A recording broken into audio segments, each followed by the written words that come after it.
an event which seems to have taken place before 2000 BC. Of the second, third, fourth, and fifth tablets, only fragments exist, but it appears that Gilgamesh slays the Elamite tyrant. The sixth tablet recounts the love of Ishtar for the hero, to whom she proposes marriage, offering him the tribute of the land. The reason he assigns for his rejection of the goddess is the number and fatal character of her loves.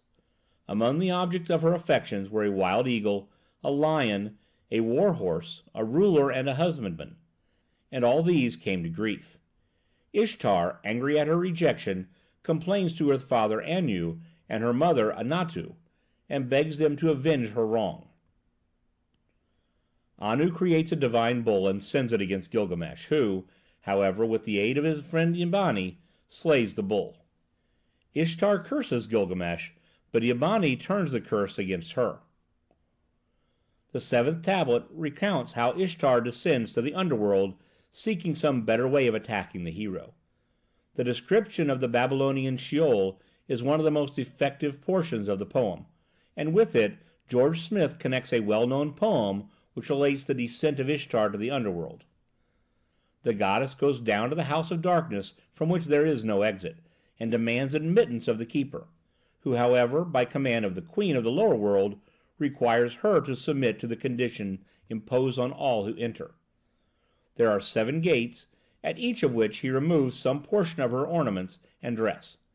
Ishtar, thus unclothed, enters and becomes a prisoner. Meanwhile the upper earth has felt her absence. All love and life has ceased. Yielding to the persuasions of the gods, Ea sends a messenger to demand the release of the goddess. The latter passes out, receiving at each gate a portion of her clothing. This story of Ishtar's love belongs to one of the earliest stages of religious belief. Not only do the gods appear as under the control of ordinary human passions, but there is no consciousness of material difference between man and beast. The Greek parallels are familiar to all. Of these ideas we find no trace in the later Babylonian and Assyrian literature, and the poem was doubtless interpreted by the Babylonian sages in allegorical fashion. In the 8th and 9th tablets, the death of Yabani is recorded and the grief of Gilgamesh. The latter then wanders forth in search of Hasisadra, the hero of the flood story. After various adventures, he reaches the abode of the divinized man, and from him learns the story of the flood, which is given in the 11th tablet. This story is almost identical with that of the book of Genesis. The god Bel is determined to destroy mankind, and Hasisadra receives directions from Ea to build a ship and take into it provisions and goods and slaves and beasts of the field. The ship is covered with bitumen. The flood is sent by Shamash, the sun god. Hasisadra enters the ship and shuts the door. So dreadful is the tempest that the gods in affright ascend for protection to the heavens of Anu. 6 days the storm lasts. On the 7th comes calm. Hasisadra opens a window and sees the mountain of Nizir, sends forth a dove, which returns, then a swallow, which returns, then a raven, which does not return. Then, knowing that the flood is past, sends out the animals, builds an altar, and offers sacrifice, over which the gods gather like flies. Ea remonstrates with Bel, and urges that hereafter, when he is angry with men, instead of sending a deluge, he shall send wild beasts, who shall destroy them. Thereupon Bel makes a compact with Hasisadra, and the gods take him and his wife and people and place them in a remote spot at the mouth of the rivers. It is now generally agreed that the Hebrew story of the flood is taken from the Babylonian, either immediately through the Canaanites, for the Babylonians had occupied Canaan before the 16th century BC, or immediately during the exile in the 6th century. The Babylonian account is more picturesque, the Hebrew more restrained and solemn. The early polytheistic features have been excluded by the Jewish editors.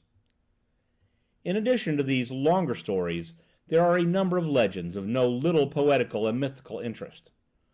In the cycle devoted to the eagle, there is a story of the struggle between the eagle and the serpent. The latter complains to the sun god that the eagle has eaten his young. The god suggests a plan whereby the hostile bird may be caught. The body of a wild ox is to be set as a snare. Out of this plot, however, the eagle extricates himself by his sagacity. In the second story, the eagle comes to the help of a woman who is struggling to bring a man-child, apparently Etana, into the world. In the third is portrayed the ambition of the hero Etana to ascend to heaven. The eagle promises to aid him in accomplishing his design. Clinging to the bird, he rises with him higher and higher toward the heavenly space, reaching the abode of Anu and then the abode of Ishtar. As they rise to height after height, the eagle describes the appearance of the world lying stretched out beneath. At first, it rises like a huge mountain out of the sea. Then the ocean appears as a girdle encircling the land, and finally but as a ditch a gardener digs to irrigate his land. When they have risen so high that the earth is scarcely visible, Etana cries to the eagle to stop. So he does, but his strength is exhausted, and the bird and man fall to the earth. Another cycle of stories deals with the winds. The god Zu longs to have absolute power over the world. To that end, he lurks about the door of the sun god, the possessor of the tablets of faith, whereby he controls all things. Each morning before beginning his journey, the sun god steps out to send light showers over the world. Watching his opportunity, Zu glides in, seizes the tablets of fate, and flies away and hides himself in the mountains. So great horror comes over the world. It is likely to be scorched by the sun god's burning beams. Anu calls on the storm god Raman to conquer Zu, but he is frightened and declines the task, as do other gods. Here, unfortunately, the tablet is broken, so that we do not know by whom the normal order was finally restored. In the collection of cuneiform tablets disinterred at Amarna in 1887 was found the curious story of Adapa. The demigod Adapa, the son of Ea, fishing in the sea for the family of his lord, is overwhelmed by the stormy south wind and cast under the waves. In anger he breaks the wings of the wind, that it may no longer rage in the storm. Anu, informed that the south wind no longer blows, summons Adapa to his presence.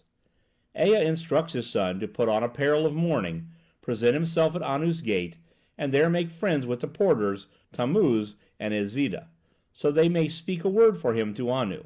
Going into the presence of the royal deity, he will be offered food and drink which he must reject, and raiment and oil which he must accept. Adapa carries out the instructions of his father to the letter. Anu is appeased, but laments that Adapa, by rejecting heavenly food and drink, has lost the opportunity to become immortal.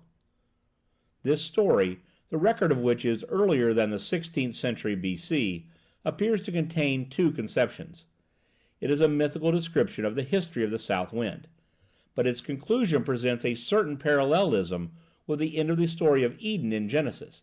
As there Adam, so here Adapa fails of immortality because he infringes the divine command concerning the divine food.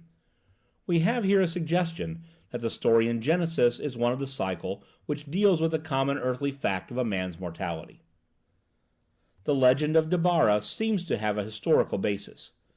The god Debara has devastated the cities of Babylonia with hostile wars. Against Babylon he has brought a hostile host and slain its people, so that Marduk, the god of Babylon, curses him. And in like manner he has raged against Erech and is cursed by its goddess Ishtar. He is charged with confounding the righteous and unrighteous in indiscriminate destruction.